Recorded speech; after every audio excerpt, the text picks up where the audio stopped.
Assalamualaikum warahmatullahi wabarakatuh. Kami kumpulan 7 akan membuat pembentangan yang bertajuk Penghayatan Etika dalam Pembelajaran Atas Talian. Sebelum saya memulakan pembentangan, izinkan saya memperkenalkan ahli kumpulan 7. Nurul Arisa Nabila binti Hamzah, A201085, Siti Sarah binti Zakaria, A200991, Izzatul Hazikah binti Ilham, A200123, Wan Khawlah Al-Azwar binti Wan Saifuddin, A200178, Awatif binti Hilmi, A201859. Seterusnya, Nurmizan Sofia binti Muhammad Sahimi, A200391, Siti Nuzafirah binti Komri, A202242, Ilya Maisarah binti Faisal, A202278, Putri Inna Dalia binti Muhammad Rahman, A203148, Nurul Aida binti Zainun, A200248, dan Muhammad Safiq Izani, A202767. Baiklah, kita akan lihat kepada pengenalan penghayatan etika dalam pembelajaran atas talian. Pembelajaran atas talian merupakan kaedah pengajaran dan pembelajaran menggunakan teknologi digital seperti grafik, animasi, video dan audio yang boleh diakses tanpa mengira jarak atau bilangan pelajar. Ianya terbahagi kepada dua kaedah, iaitu segerak dan tidak segerak.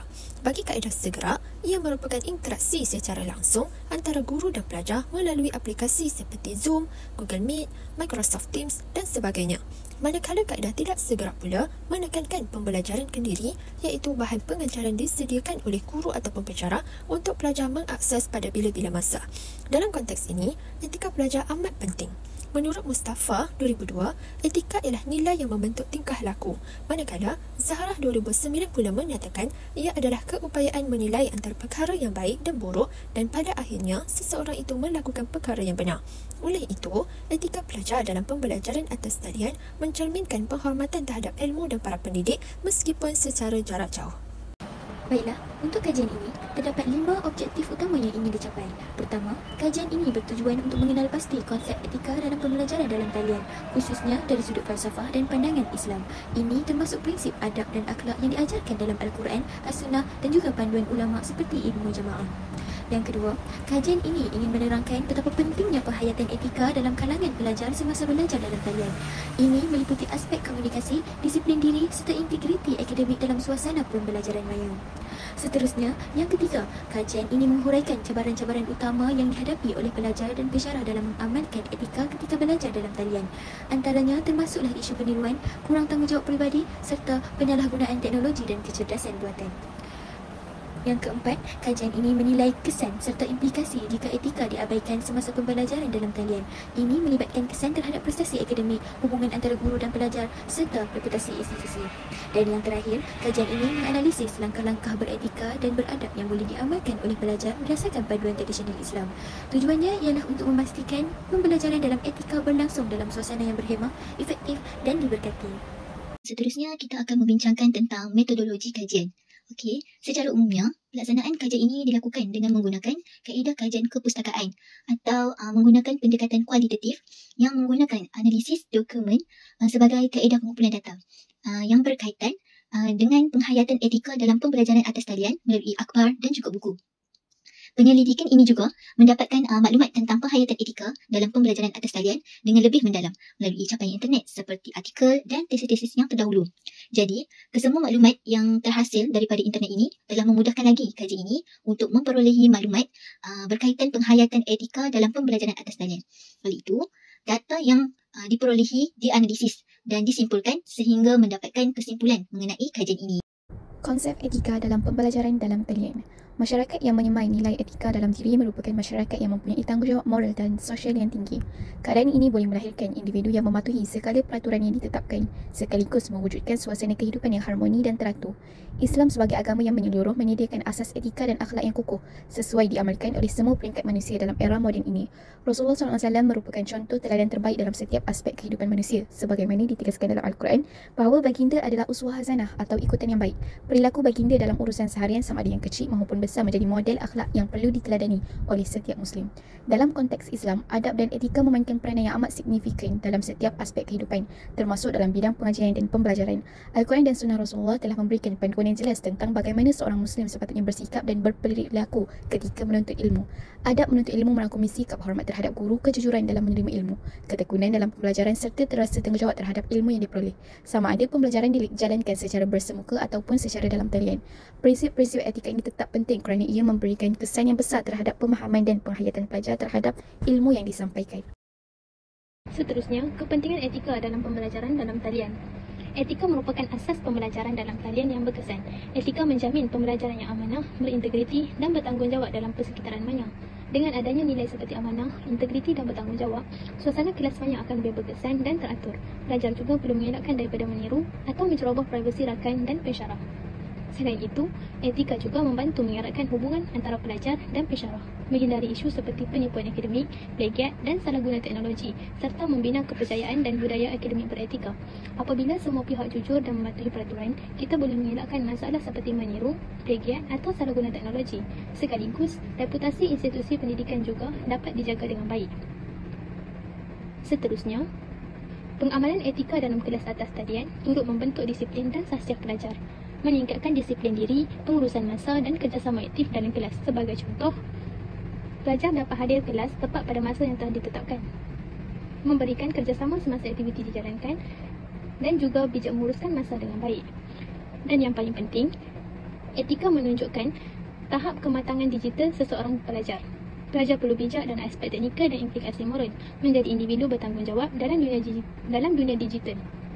Bukan hanya sekadar bijak menggunakan teknologi, malahan juga tahu membezakan antara yang betul dan yang salah dalam dunia digital ini. Oleh itu, ingin saya simpulkan bahawa apabila kita menghayati dan mengamalkan etika, kita bukan sahaja dapat mampu menjadi pelajar yang cemerlang, malahan juga kita mampu menjadi individu yang bertanggungjawab dalam komuniti. Seterusnya, antara cabaran yang dihadapi dalam pembelajaran talian ialah penggunaan teknologi maklumat dalam proses pengajaran. Ini menjadi salah satu cabaran kepada tenaga pengajar dan pelajar itu sendiri kerana mereka perlu mempunyai kemahiran dalam penggunaan teknologi dan pengalaman baru bagi mereka. Seterusnya ialah interaksi tanpa batasan waktu, seperti pelajar menunjukkan sikap tidak menghormati pensyarah melalui perbualan di ruangan sembang ketika pensyarah sedang memberikan kuliah. Selain itu, kurang rasa tanggungjawab dalam diri apabila pelajar berinteraksi dengan pensyarah tanpa mendedahkan identiti. Di samping itu, kurangnya sifat ketelusan dan integriti seperti melakukan plagiarisme dalam melaksanakan tugasan, peniruan semasa pemeriksaan sedang dijalankan dan menggunakan bahan bantu yang tidak sah dalam tugasan.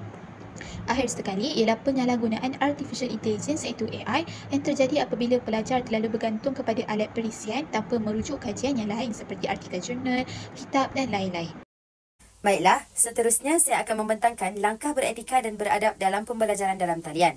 Berdasarkan kajian oleh Farah Nazim dan Muhsin Sulaiman 2021 yang menganalisis karya Tadhkirat As-Sami' wal Mutakallim oleh Ibnu Jama'ah. Hasil kajian tersebut telah menggariskan 8 tema utama adab pelajar terhadap guru yang masih relevan dalam konteks pembelajaran dalam talian secara segera. Langkah yang pertama ialah pelajar disarankan menjaga penampilan diri seperti memakai pakaian kemas dan menutup aurat meskipun berada di rumah. Ini bagi mengelakkan sebarang aib dan menzahirkan rasa hormat kepada guru. Yang kedua, pelajar perlu menepati masa seperti yang dinyatakan oleh Ibnu Jama'ah. Murid sepatutnya menunggu guru bukan sebaliknya. Malah, kelewatan tanpa alasan munasabah adalah dianggap tidak beradab. Yang ketiga, pelajar digalakkan menumpukan perhatian dan mengaktifkan kamera dan menutup mikrofon. Yang keempat, pelajar mestilah memberi respon yang sewajarnya seperti mengangguk, menaip di ruangan chat atau memberi maklum balas secara sopan apabila ditanya guru. Seterusnya yang kelima, tidak malu bertanya sekiranya pelajar tidak faham. Soalan perlu diajukan dengan sopan dan bersesuaian agar proses pembelajaran berjalan lancar. Yang keenam, pelajar tidak boleh melakukan urusan lain semasa kelas berlangsung seperti melayari media sosial atau bermain permainan dalam talian. Langkah ketujuh adalah tidak meremehkan guru walaupun pelajar mungkin telah mengetahui kandungan pembelajaran. Sikap ini penting demi menjaga keberkatan ilmu. Akhir sekali, pelajar digalakkan mengucapkan terima kasih dan mendoakan guru serta mengelakkan bercakap buruk tentang mereka. Sekian daripada saya. Seterusnya. Baiklah, sekarang saya akan terangkan pula kesan ataupun implikasi pengabaian etika dalam pembelajaran dalam talian. Pengabaian etika dalam pembelajaran dalam talian boleh membawa kesan yang negatif, bukan sahaja kepada pelajar, malah juga kepada pensyarah dan juga institusi pendidikan. Kesan yang pertama adalah terhadap prestasi akademik pelajar. Etika dalam pembelajaran dalam talian sangat penting untuk memastikan keberkesanan pembelajaran. Menurut Muhammad Nur, pelajar yang mengabaikan etika seperti menipu ataupun menyalin tugasan tanpa izin akan mengalami penurunan prestasi akademik. Pencapaian mereka tidak akan mencerminkan pemahaman yang sebenar dan boleh menghasilkan graduan yang lemah dari segi ilmu dan juga kemahiran. Budaya ketidakjujuran ini juga akan menghakis nilai integriti dan disiplin diri yang penting dalam pembentukan sasiah pelajar. Kesan yang kedua adalah terhadap hubungan pensyarah dan juga pelajar. Hubungan baik antara pensyarah dan pelajar sangat penting dalam kejayaan sesuatu pembelajaran dan pengajaran itu. Hubungan ini perlu berasaskan hormat, kepercayaan dan komunikasi beretika dan berhemah. Jika etika diabaikan, seperti bercakap dengan kasar ataupun tidak menghormati sebarang arahan daripada pensyarah, hubungan antara pensyarah dan juga pelajar akan terganggu. Pensyarah mungkin kecewa dan pelajar pula akan rugi kerana melepaskan peluang untuk mendapatkan bimbingan daripada pensyarah. Masalah ini sering berlaku kerana pelajar kurang faham akan cara untuk berkomunikasi secara sopan dan juga profesional dalam pembelajaran dalam talian. Kesan yang ketiga adalah terhadap institusi pendidikan. Institusi pendidikan juga akan terjejas sekiranya etika pembelajaran dalam talian diabaikan. Kes penipuan dan salah laku yang meningkat boleh mencemarkan imej institusi di mata masyarakat dan juga badan akreditasi ataupun badan berorganisasi. Ini akan menurunkan sedikit sebanyak kepercayaan terhadap kelayakan akademik yang diberikan. Oleh itu, Kementerian Pendidikan Tinggi Malaysia telah menggariskan keperluan mematuhi prinsip etika dan integriti untuk mengekalkan kredibiliti institusi pendidikan tinggi. Pematuhan terhadap etika dalam pembelajaran dalam talian amat penting bagi melahirkan pelajar yang berilmu, pensyarah yang dihormati dan juga institusi yang berwibawa. Perbincangan. Bahagian ini menegaskan bahawa penghayatan etika sangat penting dalam pembelajaran dalam talian untuk menjamin keberkesanan pengajaran dan pembelajaran di era digital. Sejak pandemik COVID-19, penggunaan platform pembelajaran atas talian telah meningkat, menjadikan amalan etika bukan lagi pilihan tetapi keperluan. Yang pertama, prinsip etika berasaskan Islam. Prinsip adab dan etika yang digariskan oleh ulama seperti Ibnu Jaba'as, contohnya menjaga penampilan, menepati masa dan hormat kepada guru, masih relevan dan penting dalam suasana pembelajaran maya. Etika tidak berubah dengan medium, sebaliknya ia tetap berpaksikan rasa hormat dan tanggung jawab terhadap ilmu. Yang kedua, cabaran pelaksanaan etika. Disiplinkan diri menurun, pelajar kurang dipantau secara langsung. Plagiarisme dan penipuan akademik meningkat, contohnya 35% pelajar mengaku menyalin jawapan ketika pemeriksaan dalam talian. Penyalahgunaan teknologi AI menjadikan pelajar bergantung kepada jawapan automatik, mengurangkan kefahaman sebenar dan menjejaskan kejujuran. Yang ketiga, kesan pengabaian etika. Pelajar memperoleh keputusan yang tidak mencerminkan kemampuan sebenar. Hubungan pelajar dan pensyarah terjejas kerana kurang sopan santun dan kerjasama. Reputasi institusi pendidikan tercemar dan kepercayaan terhadap graduan menurun. Yang keempat, cadangan penambahbaikan. Amalan beretika seperti menjaga penampilan, menepati masa dan memberi perhatian serta menghargai guru harus diamalkan dengan serius. Nilai adab Islam perlu disesuaikan dengan realiti digital untuk memastikan pembelajaran dalam talian berlangsung secara holistik, menyentuh aspek ilmu, sosial dan spiritual. Akhir sekali ialah kesimpulan. Penghayatan etika dalam pembelajaran dalam talian amat penting bagi memastikan proses pengajaran dan pembelajaran berjalan dengan lancar dan berkesan. Dalam era digital, pembelajaran maya telah menjadi keperluan asas pendidikan. Namun, tanpa etika, pelajar berisiko melakukan penipuan akademik, bersikap sambil lewa dan menyalahgunakan teknologi seperti AI. Prinsip adab seperti yang diajarkan oleh Ibnu Jaba'as termasuk menepati masa, memberi perhatian dan menghormati guru masih relevan pada hari ini. Oleh itu, pelajar, pensyarah dan institusi perlu bekerjasama memupuk budaya etika agar pembelajaran bukan sahaja mencapai keseimbangan akademik tetapi juga membentuk sasiah dan integriti pelajar. Ini sahaja daripada kumpulan kami. Sekian, terima kasih.